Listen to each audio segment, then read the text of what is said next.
Structural relaxation tutorial. Create a simulation, by navigating to the Job Designer page. Then, inside the Materials tab, choose a slightly distorted version of silicon as the main simulation material, by selecting it in the list. Then, open the Workflow tab, and insert the Relaxation add-on. A new variable cell relaxation subworkflow will hence be added. Now, open the only unit component of this subworkflow. Inspect the Quantum Espresso input file displayed at the bottom.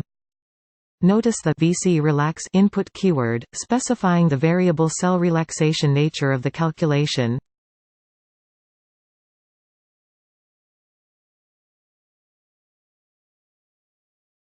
After that, navigate to Compute tab, and set Compute Configuration. Here, we use one node with 4 cores.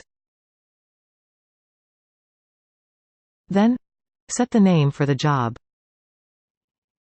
Here, we call it Silicon Structural Relaxation.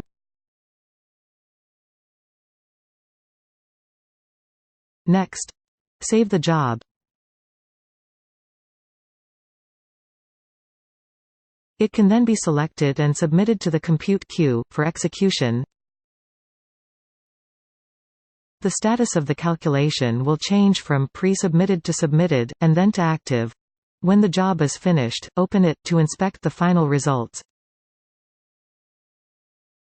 Under the Results page, note the graphic visualization of the final relaxed crystal structure.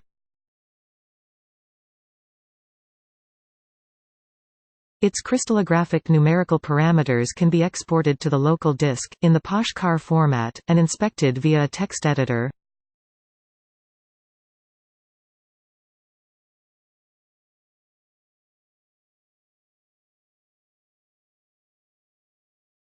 Notice also how the interatomic forces and the